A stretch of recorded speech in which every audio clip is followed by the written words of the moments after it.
Jurassic World Rebirth. Should we dive into it? Are we ready for Let's that? do it. I literally got out of the movie about half an hour ago, so I'm fired up. Have you seen this? Have you seen it? Have you seen this? I know, I've seen this. I know this. So, Jurassic Park Rebirth. Adrian, we'll go to you to kick us off. Look at that. Yes, sir. Broken collarbone still doing the job. Letterbox Still doing description. it. Still doing it. What do Can't we keep me got? down. Jurassic World Rebirth 2025, directed by Gareth Edwards. Gareth Edwards. Gareth? Gareth. It means, okay. A new era is born. 5 years after the events of Jurassic World Dominion, covert operations expert Zora Bennett is contracted to lead a skilled team on a top-secret mission to secure genetic material from the world's 3 most massive dinosaurs.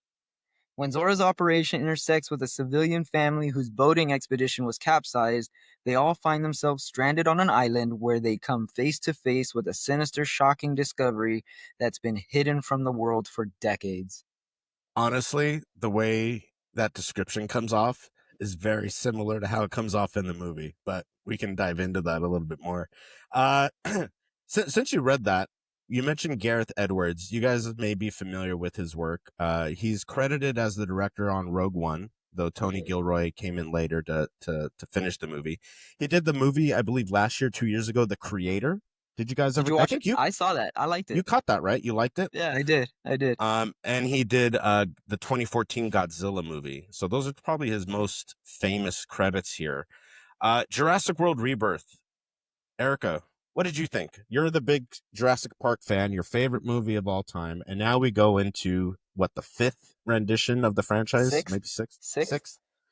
6th? What do you think? 7th, is it really? So there's 3. I thought there was only 3 Jurassic Parks and 3 worlds. So this would be the 7th. Isn't this the 3rd Adrian's world? counting this one. No, there's 3 movies that happened in the Jurassic World. You know what? Yep. This is the 4th. God, that's so lame. I was not a fan. Okay. I really, really, really went in with just not the highest expectations because of some tidbits that I had heard. I tried to not watch any advertisements, but everything fun that happens, just watch the damn trailer. Like, yeah, I really hope that one of these clips goes viral and it goes to all of these movie writers, creators, directors, and like consult a fan. Consult a lifelong fan to give you an idea of what the fans want, because it was not this. There were tidbits that I enjoyed just because I was in a movie theater and I told myself, okay, enjoy it as much as you can. But I found myself just kind of sitting there like, this is so upsetting. Yeah. I hear you. I too try to avoid. I try to avoid trailers to movies that I know I'm going to see. This one, I figured I'd watch it because of this wonderful podcast we do. There were multiple. Well, hold on. I'm getting ahead of myself. Adrian, what did you think? What did you think of Jurassic World Rebirth? It was fun. I think it's the first rendition of Jurassic Park that my daughter has watched, and she didn't watch the whole thing, but she did. Like I put it on, on my TV here at home, and she's watching it. So she's walking in and out of the room watching it with us. It's fun. If it wasn't for Scarlett Johansson, it would be a complete waste of time. And to be honest, her performance wasn't even that good. So I wasn't a fan. It didn't scare my 7-year-old daughter at all. And was she there for some of the like violent aspects?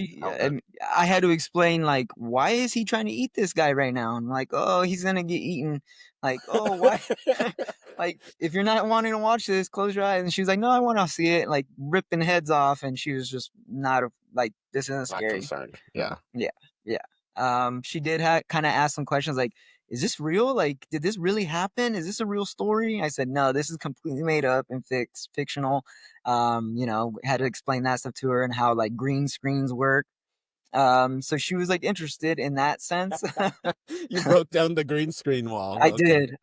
did. But best to let her know, So young. That's fair. yeah, That's fair. so Well, listen, I think we're all kind of on I mean, Adrian, you sound a little bit more favorable, but I'm sure a lot of our discussion is really going to come down to specifics that will go in spoilers. But I have my special guest today that's going to describe how I felt about this movie. And more so specifically about the people in this movie. So I'm going to get that fired up. It is Rick Moranis from the movie Spaceballs as Darth Helmet. Here we go. I did, sir. He's my cousin.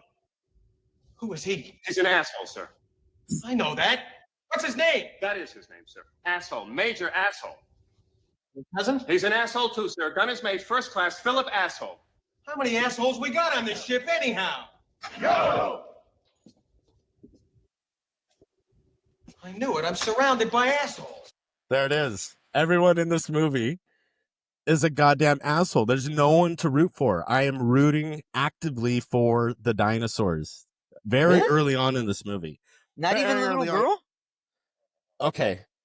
You want again, we need to wait for spoilers to really go into it, but every single character has at least one moment in this movie where I'm like, you're a fucking asshole. You're risking everyone's life, or that's a bad decision, or why are we doing this? Or Well, like every single person here. And you know, Erica's boy, Jonathan Bailey, I actually think was a strong point in this movie. I think his performance was one where he was like, he didn't take the franchise for granted. You know what I mean? He's like, this is my job. I'm up and coming. I just killed it with the fucking Wicked.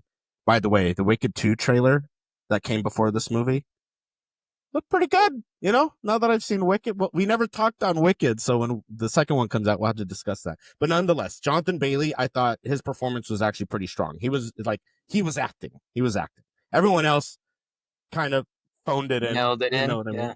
Mhm. A bit of like, all right, here's a paycheck. You know, and I think that's part of the problem too, because kind of like Adrian said, like it didn't really have like that scare factor, which like is a key component in all of the films. Like at some point, like you're afraid for people.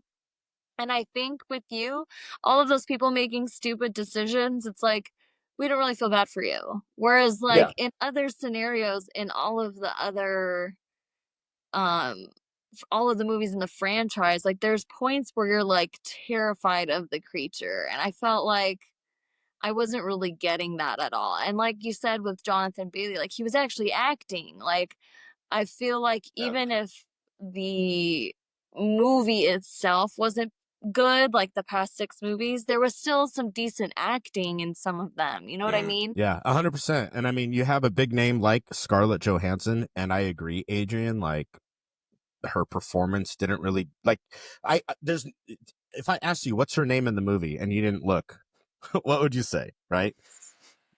Like her name is Zora Bennett. And you just read it in the description and you still can't remember her name because it's fucking Scarlett Johansson. Like there's no way I don't see Scarlett Johansson in this movie. But her Or Black motivation Widow. is her motivation is corrupted. Even the Jonathan Bailey's character, who is kind of like a historical, he's kind of like the anthropologist. What's his job again? I don't know. Yeah, The he's like the archaeologist? anthropologist. Archaeologist. He's Yeah, like yeah. the museum fucking guy. Anyways, even he is like kind of corrupted because he's selfishly going because he wants to actually see a dinosaur. His He gets ego. punked. Yeah. He gets Yeah. punked by this other guy in reverse psychology. Anyways, I think we'd have a much freer conversation in spoilers, but I think overall this movie had multiple moments where I was checking my watch and how much time is left. Just didn't really strike a chord the right way.